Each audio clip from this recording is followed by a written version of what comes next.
Welcome back to ParaGhoul Paranormal, Discoveries from the Dark, the radio show where we dive into the shadows of Saskatchewan and sometimes across Canada to see what lies within. I'm your host, KD Kulpa, and I'm a horror author and paranormal researcher based here in Regina. Now, I realized that at the end of last week's episode, I had said we were going to be talking about Bigfoot tonight. But instead, I decided to make a slight change to our schedule. With spooky season in full force, and there's more and more people asking me about potential haunted locations around Regina that they can visit this month, I thought it might be fun to do a quick episode on some of my favorite haunted locations. Don't worry, we'll get into Bigfoot next week. But for now, go grab some Halloween candy or your favorite Halloween beverage, and let's talk about my favorite Ghosts of Regina.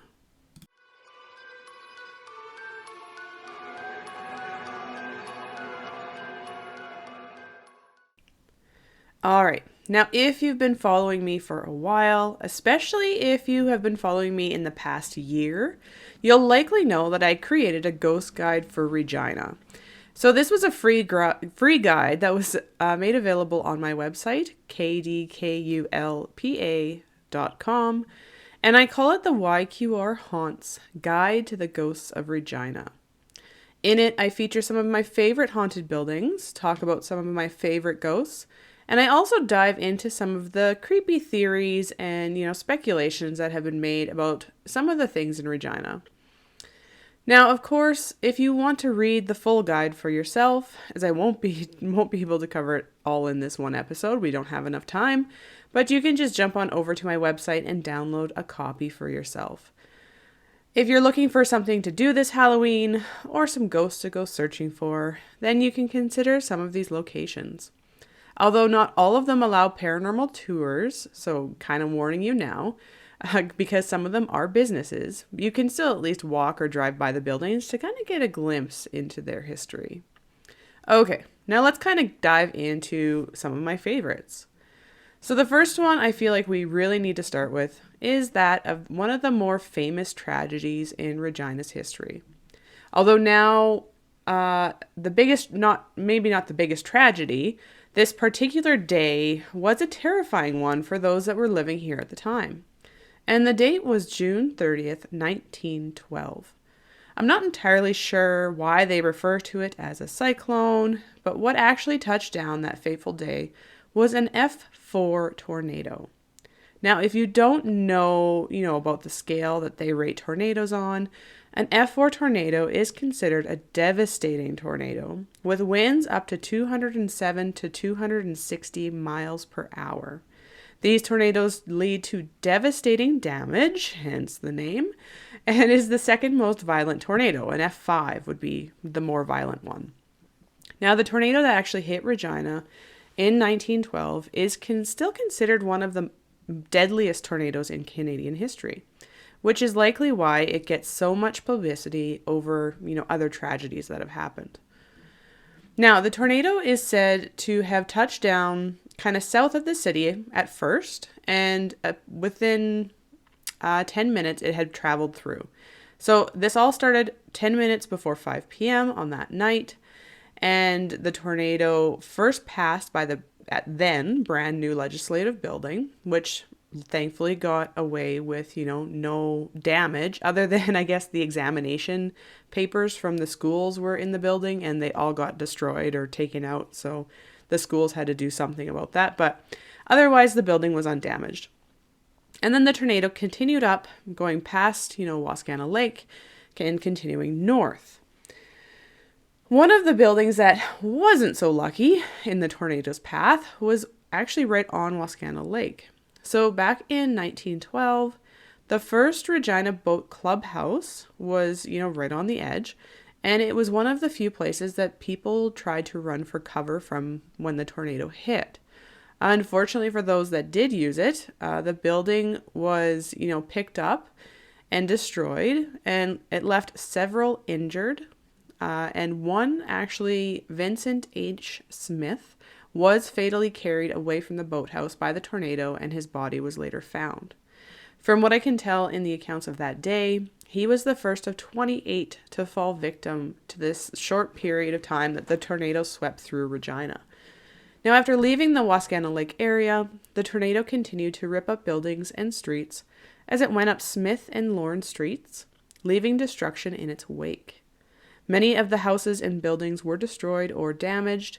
Known fatalities along this section of Regina included, oh my goodness, I'm totally going to get these names wrong, by the way, Mrs. McElmoyle, Boyun, Etta Guthrie, Mrs. Harris, Donald Loggy, James Coffey, and Andrew Boyd. Unfortunately, the tornado also hit the Victoria Square, or the Victoria Park, depending on which part of history you look at. If you read the old newspapers from June 30th, before the tornado hit, it sounds like they were having some, big preparations in the area for the celebrations happening the next day. So, for July 1st, which back then they called Dominion Day, I think. Unfortunately for those that were doing an early evening stroll through the park that night, were in for a terrifying surprise as the tornado went right through the park. This included 2 more fatalities, unfortunately, as Frank and Bertha Blankhorn had been walking together through the park. And they had recently been married, I believe, over in the UK, and were visiting Regina. So what was interesting about poor Frank and Bertha was, not only was it very unfortunate they happened to be in Regina instead of the UK when this tornado hit, and happened to be in the park, and were the 2 that were killed in the park, but was really tragic kind of for them, and kind of makes me think of Final Destination, if you really think about it, is they were supposed to have been on the Titanic. So in April of that year, they were supposed to board the Titanic, but something about their wedding celebrations went too long, or something like that is what the newspapers say at the time anyway. They ended up missing their boarding time and missing the opportunity to be going across the ocean in the Titanic. So they managed to miss the tragedy of Titanic, only to take a later boat and end up in Regina on this night in June 1912 to be killed by a tornado. So, I don't know. As I said, kind of sounds like a Final Destination kind of occurrence, but there you have it. And at the time, of course, the Regina Public Library was destroyed. I think the roof was completely ripped off, and the churches in the area were severely damaged. So if you walk through the park even today, you might be able to see where some of the buildings were repaired. So from the park, the tornado then continued north. It went through the railway yard and into the warehouse district, which is what we call it now. If you've been listening to the show for a while, or listening to the recordings on the podcast, then you know that the warehouse district was actually a residential area prior to 1912. So the Ackerman building is one of the few buildings that survived in that area during the tornado, but you can still see that they had to repair the upper portion of the building, including the top of the elevator shaft. So in total, as I said, 28 people were killed very quickly on June 30th, 1912. At least 300 were injured, and given that the tornado seemed to favor the residential zones for some reason, there were also thousands of people left homeless after the tornado picked up and left.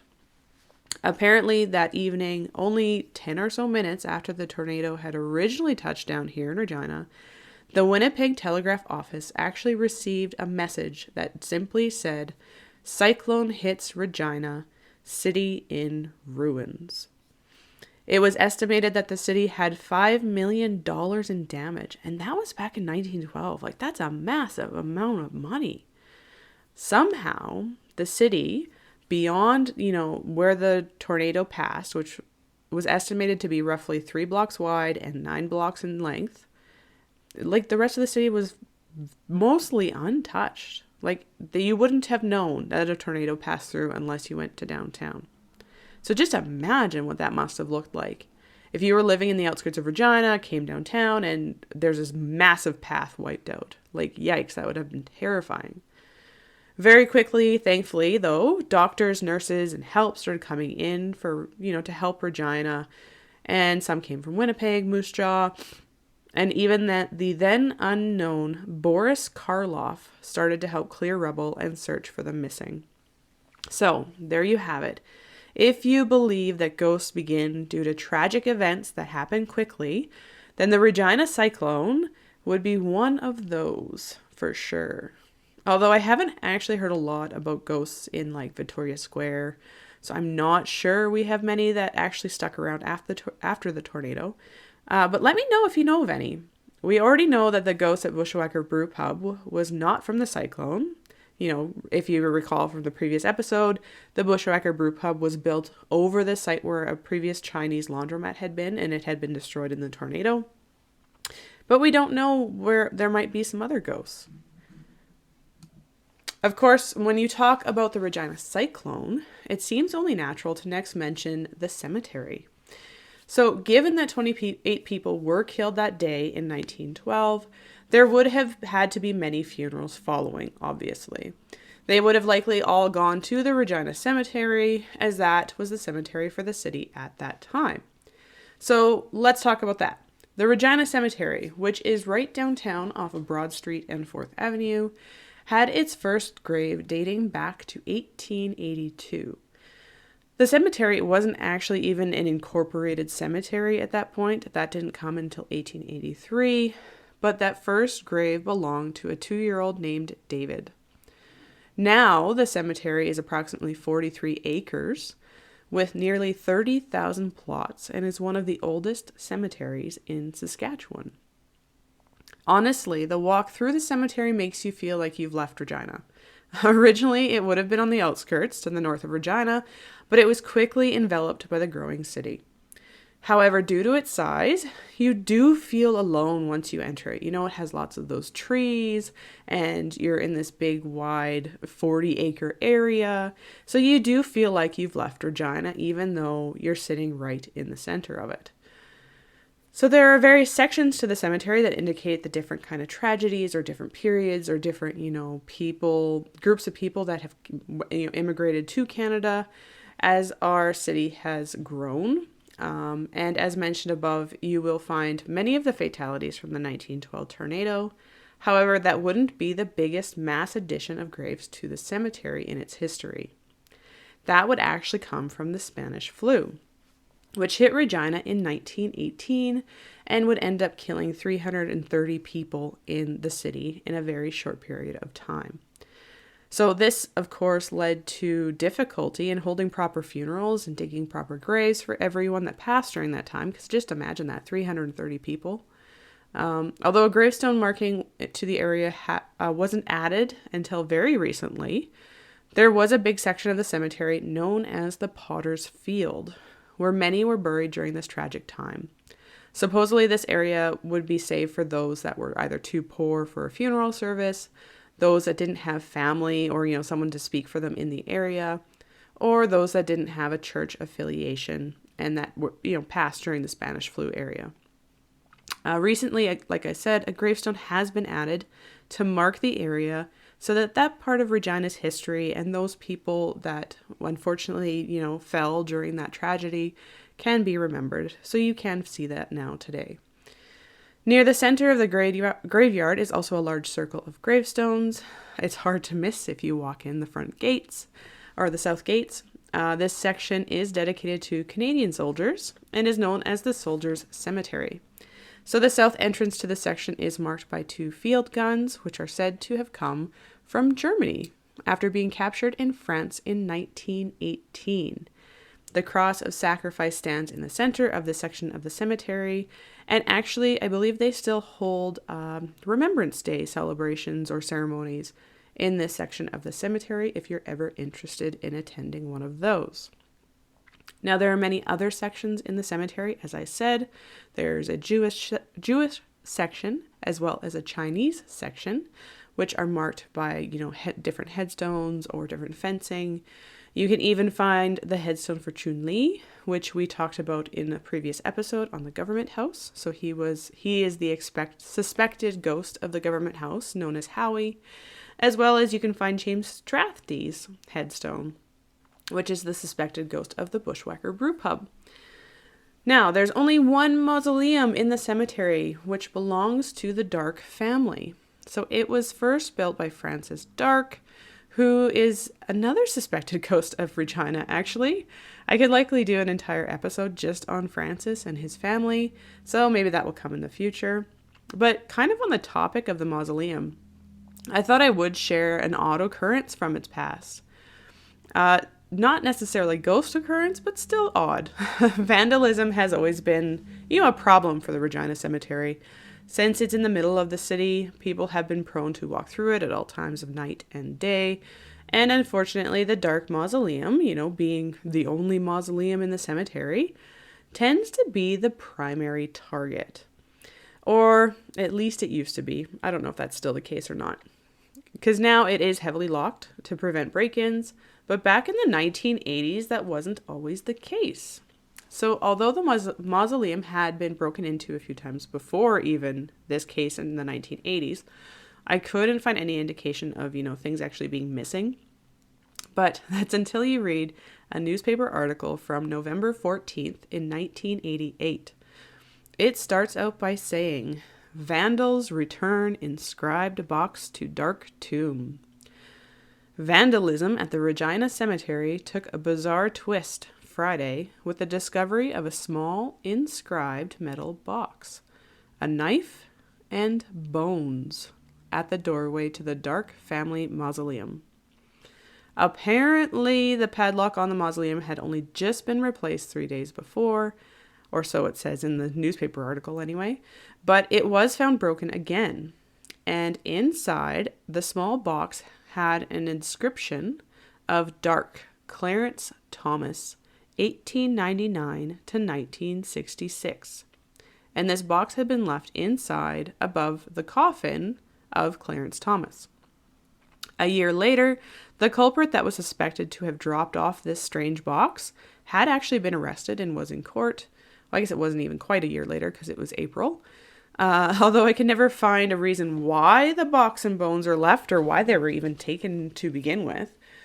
It's unclear for sure if the bones were from the coffin or if the bones were animals or maybe they were just plain fake. Although in the April article about the court appearance, it did say that the man was being charged with disturbing the remains of Clarence Thomas. So perhaps bones were actually removed? But what for? That's such an interesting story. And especially for Halloween season, since that's what we are in right now, there's an interesting little spooky, eerie mystery for you. But given its history, you would think there would be a lot more ghost stories about the cemetery, but there's actually very little. Although realistically, as I'm sure we've talked about in previous interviews, I'm not sure I'd want to go haunt just a cemetery. I think I'd rather go somewhere else. But I have been told that there's been some weird occurrences in the buildings around the cemetery. So eerie things that sometimes happen, like sliding doors opening up even though no one is there, that kind of thing. So there has been some stories in the area, just not within the cemetery itself. Okay. Before we have to wrap up the episode, I thought I would share one more eerie historical building. This one really drew my attention as I didn't even know that this building had even existed. It's not something that we talk about nowadays. It's not something you hear about. Of course, the fact that there's some interesting speculation, we'll call it, around, what could be still there where the building used to be, makes it even more intriguing, especially for the spooky season. So did you know that there was once a jail and asylum in the middle of Wascana Park? The Northwest Territory Jail and Asylum was built near the edge of the Wascana Lake back in the late 1880s. So stone slabs were actually brought in from Calgary on the train, and the building was constructed north of the lake, kind of near where the old college buildings are. Unfortunately, the ground of that building that it was constructed on, wasn't really considered, wasn't really tested, and turned out to be very unstable. And fractures within the building structure started forming by 1907, and it was deemed no longer safe for the prisoners to live in. So by 1913, a new jail in a more stable area of the city was planned, and the old jail and asylum was demolished in the early 1920s. However, Even with the short-lived stay on the north side of Wascana Lake, that doesn't stop the stories about possible hauntings and dark history.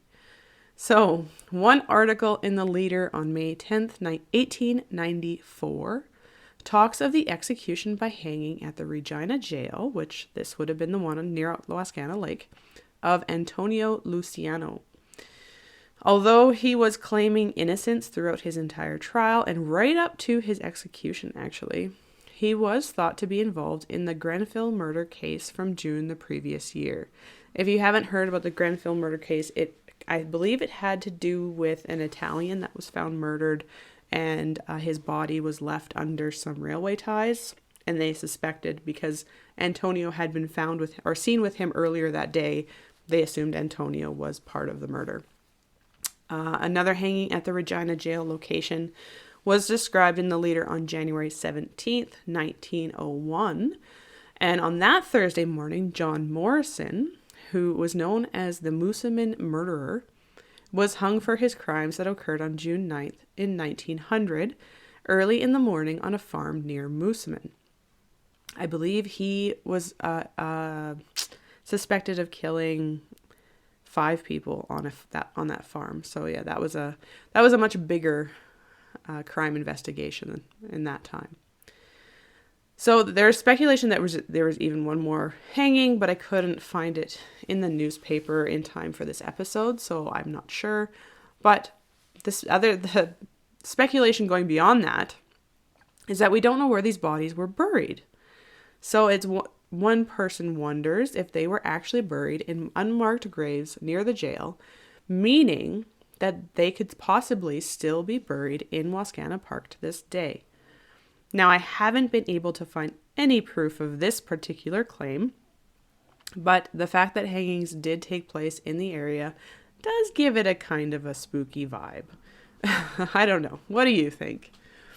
I think that's all the time we really have to cover some of the locations in the YQR Haunts guide that I put together for last Halloween. However, you can still download the guide for free if you want to check out the other stories, locations, and ghosts that I talked about within it. Of course, there are many other locations both within Regina and across Saskatchewan, and realistically across Western Canada, that I would love to create future guides for. So stay tuned, maybe one day. If you know anyone that is willing to help me gain access to some of these places, then I'd greatly appreciate it. Or if you know of a place that I should check out that maybe I don't know about, like the Northwest Jail and Asylum, like that one was interesting to find, then let me know. As an example, some places I'd love to visit would be the computer clinic, which I've heard some really interesting stories about the woman that is supposedly haunting that building, but I've never been inside myself. There's also the old RCMP chapel, which I've heard mixed stories about. Some say that it is definitely haunted, others say it is definitely not. So I'm not sure which of the stories to believe.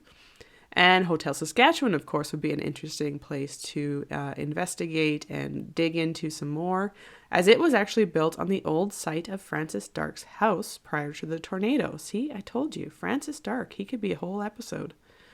And he even moved on to then build what is now known as the Stone Hall Castle. So he built the Stone Hall Castle out of the Tyndall Stone because his wife, I guess, had seen how the legislative building had survived the tornado. So the story goes that she wanted a house built out of that stone so that if another tornado came, they would be safe. So that is the supposed story about the Stone Hall Castle and why it was built. But yeah, like I said, you could do a whole other episode just on Francis Dark. He has so much interesting history in the city. So stay tuned for that one. I love Saskatchewan. We have such a rich history and so many ghost stories. I can't imagine I'll ever hear them all, but I'm going to try. Thank you for joining us tonight. Don't forget, if you'd like to support the show, you can find me on most social media platforms under KDKULPA. I also have a Patreon for those that want behind-the-scenes information, extra content, and a chance to join a live Q&A with me each month. Next week, we will be diving into the Bigfoot episode, as I promised last week. Hopefully you found this extra episode in between worthwhile. Of course, remember that many of the locations I talked about here today are businesses, and same within the YQR Haunts guide, and they might not have paranormal tours available. So make sure you do your research before you try to check out the locations for yourself and just see if they'll actually let you, look into these things. If you want me to check out a location in Saskatchewan or even somewhere across Western Canada, then let me know. I'm always looking for new locations to tour, investigate, or research, or even just people to interview to learn about their stories. Also, don't forget, my debut supernatural horror novel was released on September 17 this year. It has been such a fun and exciting experience so far, and I'm very excited to see that the first reviews are all coming in, and they're all 5 stars on Amazon, which is pretty exciting. It's actually rather amazing, and I greatly appreciate the support of the community on this novel. It has been a lot of fun. I'm off to Tisdale on October 16th, and then off to Nipawin, which is my hometown, on October 17th to read from coma and sign paperbacks. So if you are in those areas, make sure you stop by. I'll be in the public libraries of each of those towns while I'm there. So stay tuned for our upcoming episodes, where we'll uncover more secrets, unravel more mysteries, and delve deeper into the shadows. Until then, remember to keep your flashlight handy and digital recorders ready. This is Katie Kulpa, signing off. Until next time, my ghouls.